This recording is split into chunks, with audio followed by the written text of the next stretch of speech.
নমস্কার বন্ধুরা, অ্যাস্ট্রোসেজে আপনাদের সবাইকে স্বাগত জানাই। আজকের এই ভিডিওর টপিক অলরেডি থাম্বনেলে আপনারা দেখেই নিয়েছেন। কর্মফলদাতা শনিদেব 2025 সালে রাশি পরিবর্তন করতে চলেছে। শনির মহাপরিবর্তন 29শে মার্চ 2025-এ। শনি আপনার কুম্ভ রাশি থেকে বেরিয়ে মীন রাশিতে প্রবেশ করে 29শে মার্চ 2025-এ, আর পুরোপুরি 2.5 বছর অবধি আপনার সেকেন্ড হাউসেই থাকবে। ফার্স্ট হাউস থেকে বেরিয়ে মানে আপনার রাশি থেকে বেরিয়ে যাবে। বন্ধুরা, এই মহাপরিবর্তন কুম্ভ রাশিদের জন্য কেমন হবে এবং তৃতীয় চরণ বা থার্ড ফেজ সাড়ে সাতির কী দিয়ে যাবে, আপনাদের আজ তা বলবো পুরোপুরি সব ডিটেলসে। সেকেন্ড হাউসে শনি আসবে, তো সেকেন্ড হাউস কোন জিনিসের হয়ে থাকে, কি ফলাফল আপনার জীবনে নিয়ে আসবে, আপনার রাশি থেকে বেরোবে, তো এর প্রভাব কি পড়বে। শনির সাড়ে সাতির তৃতীয় চরণ আপনাদের স্টার্ট হয়ে যাবে 29শে মার্চ 2025-এ। বন্ধুরা, আজকের এই বিশ্লেষণটি জন্মরাশি চন্দ্ররাশির ওপর নির্ধারিত। আপনারা যারা নিজেদের বাচ্চাদের প্রেডিকশন করাতে চাইছেন তারা অবশ্যই আমার টেলিগ্রাম চ্যানেলে জয়েন করে নেবেন, লিঙ্কটা ভিডিও ডেসক্রিপশানে পেয়ে যাবেন।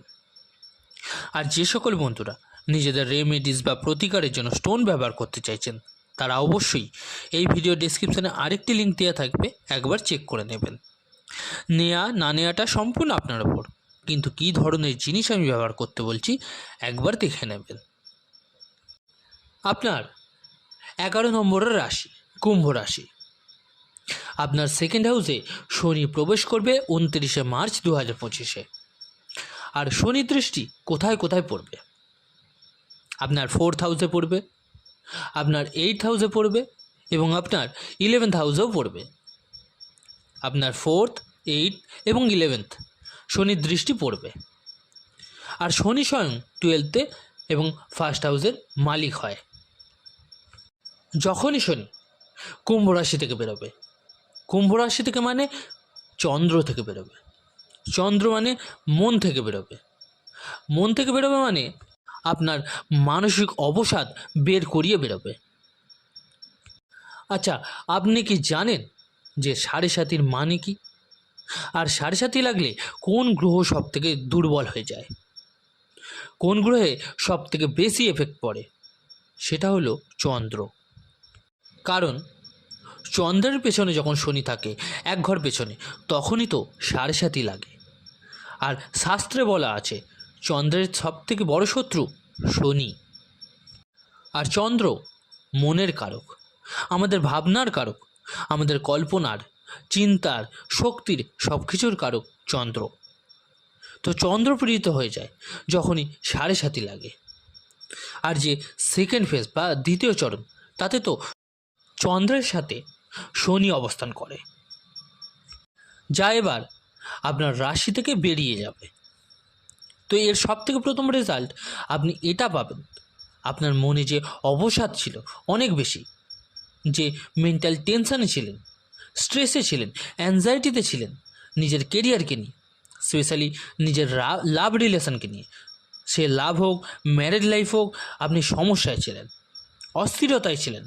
কারণ চন্দ্র মনের সাথে সাথে শনির গোচরও হচ্ছিল। চন্দ্র মায়েরও কারক হয়, তাই মাও চিন্তিত ছিল, স্ট্রেসে ছিল এবং হেলথের প্রবলেমে ভুগছিলেন। আপনি এই 2-2.5 বছর ভাবনা একবার ভেবে নিন, দেখবেন মাকে সমস্যায় জর্জরিত হতে হচ্ছিল, ফ্যামিলিতেও অবসাদ ছিল। তো এই শনি এবার আপনার চন্দ্র থেকে বেরিয়ে যাবে, যা আপনার জন্য একটু রিল্যাক্সের দেখা দেবে, আপনার মন বেটার হবে। এবার শনি সেকেন্ড হাউসে এসে যাবে, আপনার তৃতীয় চরণ শুরু হবে। তৃতীয় চরণ একটু টাফ আপনার জন্য থাকবে, কারণ কোনো না কোনোভাবে এই লাস্ট বা অন্তিম চরণ কিছু না কিছু প্রবলেম দিয়ে থাকে। তো সব থেকে প্রথম এটা দেখতে পাচ্ছি যারা বিজনেস করেন, তো আপনি দেখতে পাবেন শনি রাশি পরিবর্তনের ফলে গ্রোথ পেতে থাকবেন আপনি। যে অর্থনৈতিক লস হয়েছিলেন, লোন অনেক ছিল, বাধাপ্রাপ্ত হচ্ছিলেন, তার ফলে ডিপ্রেসড হয়ে পড়েছিলেন, তো শনির পরিবর্তনের ফলে এর থেকে বাইরে অবশ্যই বেরিয়ে আসতে পারবেন। এর একটা কারণ তৃতীয় চরণ বা লাস্ট ফেজ সেকেন্ড এবং ফার্স্টের থেকে অনেক বেটার হয়ে থাকে। আপনার সেকেন্ড হাউসে শনি আসবে, তো অ্যালকোহল, নেশা জাতীয় দ্রব্য থেকে দূরে থাকতে হবে আপনাকে। আপনাকে নিজের কথাবার্তায় সংযম আনতে হবে। শনি সেকেন্ড হাউসে আসবে মীন রাশিতে। আপনি বুদ্ধিমান আর জ্ঞানী হওয়া সত্ত্বেও এমন কিছু বলে ফেলবেন যা আপনার বলা উচিত হবে না একদম। অবশ্যই মাথায় রাখুন, আপনার বাণীতে কন্ট্রোল করতে হবে এই শেষ ফেজে বা তৃতীয় চরণে, কারণ আপনার এই কথাবার্তার জন্য শত্রু বাড়তে পারে আর মিত্রও শত্রুতে কনভার্ট হতে পারে। আর আপনার রিলেশনশিপেও এই কারণেই প্রবলেম কিন্তু আসতে পারে, শুধুমাত্র কথাবার্তার জন্য। তাই পোলাইট রাখুন নিজেকে, কথাতে কন্ট্রোল রাখুন, ভালো হবে আপনার জন্য। শনি আপনার কেরিয়ারে এতদিন শনি দেখাচ্ছিল, কাজের চাপ বেশি ছিল, রেসপন্সিবিলিটি বেশি ছিল, কাজ করেও যা পজিটিভ আউটপুট হওয়া উচিত তা আপনি পাচ্ছিলেন না। তবে তা আপনি এখন অবশ্যই দেখতে পাবেন, কারণ শনি প্রথমে আপনার রাশি থেকে 10th দৃষ্টি দিচ্ছিল, ফলে পরিশ্রম বাড়াচ্ছিল, দৌড়ঝাঁপ অনেক করাচ্ছিল। আর যাদের কাছে জব ছিল না তারা ইন্টারভিউতেও ফেল হচ্ছিলেন, কলস আসছিল তবুও ভালো ফল পাচ্ছিলেন না, অনেক কিছু করার কথাবার্তা চিন্তা করেও ফেল হচ্ছিলেন, প্রতিবারই তাই হচ্ছিল। কিন্তু তৃতীয় চরণ আপনার লাস্ট ফেজে শনি দৃষ্টি যখন 10th হাউস থেকে সরে যাবে, তো এটা মেনে চলুন কেরিয়ারেও আপনি রিল্যাক্সড হতে পারবেন। এবার যাদের কাছে জব নেই, জব সার্চ করছেন, তাদের জন্য খুবই ভালো যাবে এই বছর। আর আপনাদের সব থেকে বেশি বেটার হবে 14ই এপ্রিল থেকে আগস্টের মিডিল অবধি। সূর্য উচ্চ থাকবে এবং আস্তে আস্তে প্রত্যেক মাসে এগিয়ে যাবে, তো এই টাইম পিরিয়ডে আপনার জব পাওয়ার জন্য খুবই বেটারমেন্ট দেখা যাচ্ছে, খুবই ভালো সুযোগ আসতে পারে। এবার শনির দৃষ্টি আপনার 8th হাউসে পড়বে। যদি কুম্ভ রাশির স্টুডেন্ট যার মনে চলছে পড়াশোনা নিয়ে কিছু বড় করার জন্য, তো আপনার স্বপ্ন কিন্তু পূরণ হতে চলেছে। শনি 8th হাউসকে দেখবে, তো যদি পিএইচডি করতে চান, গ্র্যাজুয়েশন করতে চান, অন্যরকম কিছু করতে চান, তো এটাই সেই সময় যখন আপনি তা করতে পারবেন।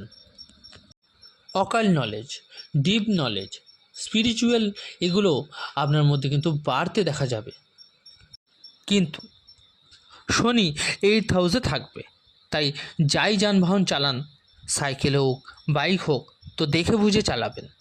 শনি যখন 8th হাউসে থাকে, তো কারোর সাথে লড়াই হয়ে যাওয়া বা ঝগড়া লেগে যাওয়া, নিজেকে এক্সট্রা ভেবে ফেলা, এগুলো দেখা যেতে পারে। তাড়াহুড়ো করে বা কোনো হঠকরায় কোনো সিদ্ধান্ত নেবেন না, ভেবে চিন্তে নেবেন, যা করার ভেবে চিন্তা করুন। তবে কেরিয়ারে স্টুডেন্টদের ক্ষেত্রে পড়াশোনা নিয়ে এবং ম্যারেজ লাইফে অনেক পজিটিভ জিনিস আপনি দেখতে পাবেন। কেরিয়ারে খুব ভালো উন্নতি দেখতে পাবেন, সে আপনি কর্পোরেটই হন বা গভর্নমেন্ট জবই করুন না কেন, তৃতীয় চরণে ভালো রেজাল্ট অবশ্যই পাবেন।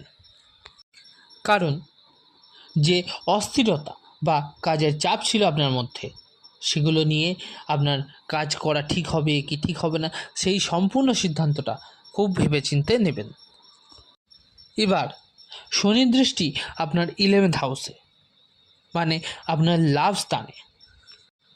যখন শনি লাভ স্থানে বা আপনার ইনকাম স্থানে বা প্রফিট বা ডিজায়ার্সের স্থানে মালিকের দৃষ্টি পড়ে, মানে আপনি কিছু এক্সট্রা করার অবশ্যই প্ল্যান করবেন।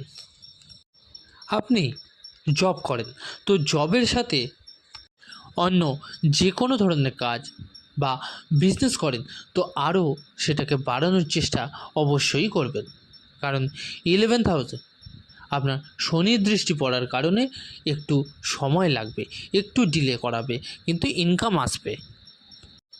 হাত দেবেন নতুন কিছুতে, বা আপনার কোনো ডিজায়ার্স বা বড় ইচ্ছা ছিল তাতে আপনি কাজ করবেন। আপনি কিছু কিনতে চাইছেন দীর্ঘদিন ধরে, তো এবার শনির মহা পরিবর্তনের ফলে সেই জিনিসগুলো আপনি কিনবেন এই 2 থেকে 2.5 বছরের মধ্যে। টাইম অবশ্যই লাগবে, কিন্তু সফলতা পাবেন। এছাড়াও আপনার সোর্স অফ ইনকাম বাড়তে দেখা যাবে। যদি আপনি চেষ্টা করেন তবে অবশ্যই কিন্তু হবে। আর শনি আপনার 2nd হাউসে অবস্থান করবে, তো 2nd হাউস হয় পরিবার এবং আত্মীয় স্বজনের। পরিবারের জন্য সিরিয়াস হয়ে যাওয়া বা পরিবারের সঙ্গে সময় কাটানো, পরিবারের জন্য কিছু করা, এগুলোও করতে দেখা যাবে আপনাকে। কিন্তু এর সঙ্গে আর্গুমেন্টস হওয়া কমও দেখা যাবে আপনার মধ্যে, কিন্তু আপনার মধ্যে কেয়ার বেড়ে যাবে পরিবারের প্রতি, এরকমও কিন্তু দেখা যাচ্ছে। আর আত্মীয় স্বজনের সাথে আপনার সম্পর্কের উন্নতি ঘটবে এবং ফ্যামিলি প্ল্যানিং নিয়ে ভালো কিছু দেখা যাচ্ছে, কারণ শনি 2nd হাউসে আর বৃহস্পতি 5th হাউসে থাকবে। তো 15ই মের পর সন্তান নিয়ে প্ল্যানিং ভালো হবে আপনার জন্য। তো সব কিছু নিয়ে বললাম আজকে বন্ধুরা, কেমন লাগলো জানাতে অবশ্যই ভুলবেন না কমেন্ট করে। এবার বলি কি উপায় বা প্রতিকার করবেন আপনারা। যতদিন শনি 7.5 চলবে শনির বীজমন্ত্র জপ করে যান 108 বার করে। প্রতিদিন হনুমান চল্লিশার পাঠ করুন, উদিত সূর্যকে জল দান করুন।